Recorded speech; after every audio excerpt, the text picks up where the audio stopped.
अवधूत चिंतन श्री गुरुदेव दत्त श्री स्वामी समर्थ महाराज की जय। श्री स्वामी समर्थ सर्वताई आणि दादांना तुमचा आजचा दिवस सुखाचा आणि आनंदाचा जावो ही स्वामीचरणी प्रार्थना करून आजच्या व्हिडिओला सुरुवात करते। तर बघा, आपला आजचा व्हिडिओ हा वास्तू दोषाविषयीचा आहे।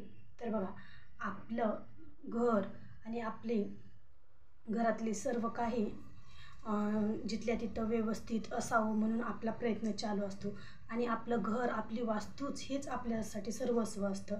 तर आपलं घर, स्वतःचं घर नीट व्यवस्थित राहावं ह्याच्यासाठी आपण बऱ्याच काही वास्तू टिप्स वापरत असतो।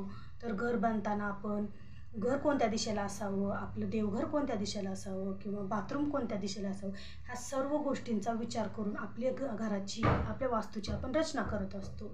तर त्याच्यामध्येच आपल्याकडून छोट्या छोट्या अशा काही चुका होतात जेणेकरून आपल्याला वास्तुदोष लागत असतो। तर त्या कोणत्याच अशा प्रकारच्या कोणत्या चुका आपल्याकडून होतात आणि त्या चुका आपण कशा टाळायच्या ह्या आज आपण या व्हिडिओमार्फत बघणार आहोत।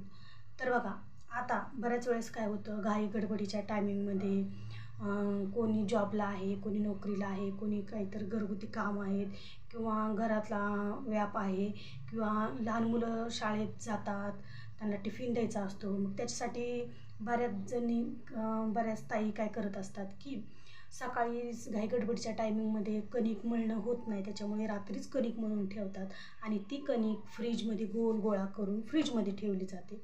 मग तर त्या पिठाच्या कणकेमधून सुद्धा आपल्याला दोष लागू शकतात, पितृदोषसुद्धा त्याच्यातून आपल्याला लागू शकतो। तर हे कणकेच्या, आता बऱ्याच जणांना वाटेल की कणकेच्या गोळ्यामधून कसे दोष लागू शकतात।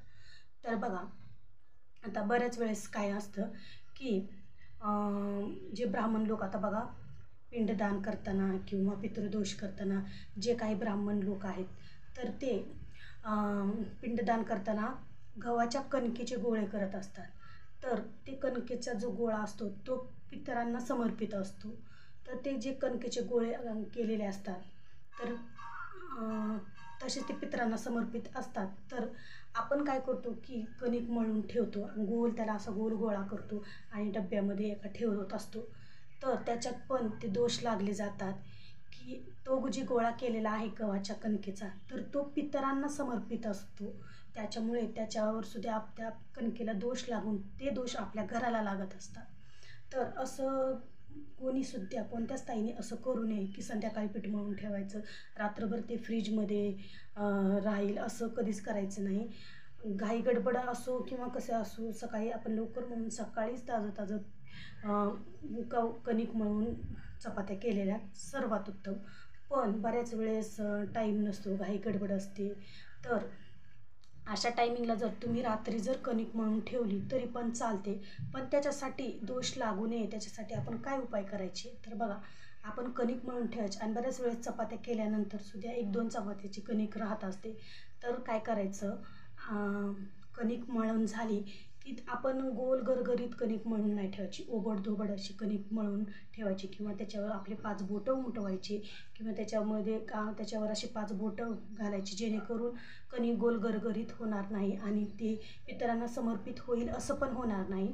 तर त्याच्यावर आपण असं बोटाचा शिक्का उमटवायचा किंवा ओबडधोबड असं गोलाकारात न करता वाकडं तिकडे कणिक आपण डब्यात ठेवून द्यायची, जेणेकरून आपल्याला कोणताही दोष, वास्तुदोष म्हणा, पितृदोष म्हणा, लागणार नाही।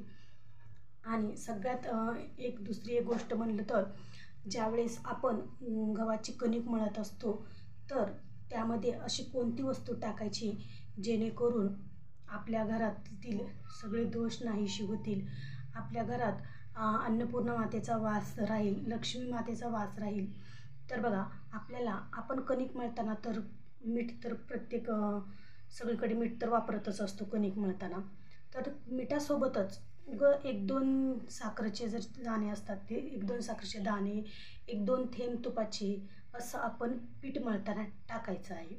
बघा, तर हे का टाकायचं आहे, तर पिठामध्ये थोडे 1-2 साखरेचे दाणे, मीठ आणि थोडंसं 1-2 थेंब तूप टाकायचं।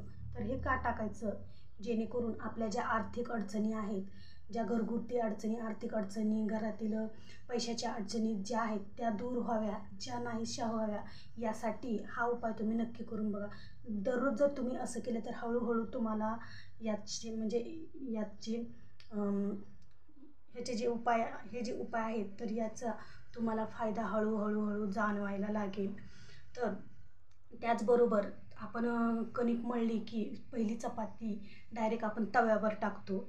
तर त्या पहिली चपाती तव्यावर न टाकता आपल्याला तव्यावर दूध शिंपडायचं आहे. बघा थोडंसं 2-3 थेंब घेऊन तवा तापला की आपल्याला त्या तव्यावर असं थोडंसं दुधाचा शिडकाव करायचा आहे. तर हा दुधाचा शिडकाव कशासाठी करायचा आहे बघा, आपल्या घरातील निगेटिव्ह वातावरण नाहीसं व्हावं, पॉझिटिव्ह वातावरण आपल्या घरात राहावं आणि आपल्या घरातील निगेटिव्ह वातावरण बाहेर जाऊन आपल्या घरात सुख समाधानी राहावी, कटकटी नाहीशा व्हाव्या, यासाठी हा पण उपाय तुम्ही नक्की करून बघा. त्याचबरोबर सगळ्यात आधी पहिली केलेली चपाती जी असते ती चपाती आपल्याला गाईसाठी बाजूला काढून ठेवायची आहे आणि सगळ्यात शेवटची जी चपाती आहे ती आपल्याला कुत्र्यासाठी बाजूला काढून ठेवायची, जेणेकरून आपल्याला दररोज बघा गाईच्या पोटामध्ये 33 कोटी देव असतात, जेणेकरून आपल्याला दररोजचा नैवेद्य आपल्याकडून गाईच्या पोटामध्ये जातो. 33 कोटी देवांना आपला नैवेद्य जातो आणि शेवटची जी चपाती आहे ती कुत्र्याला खाऊ घालायची, जेणेकरून आपल्याला अन्नपूर्णा माताचा आशीर्वाद लाभेल किंवा आपल्या घरात लक्ष्मी माता ही अखंड वास करेल.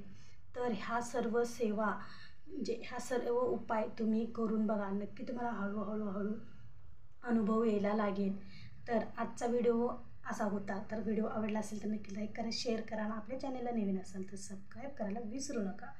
श्री स्वामी समर्थ.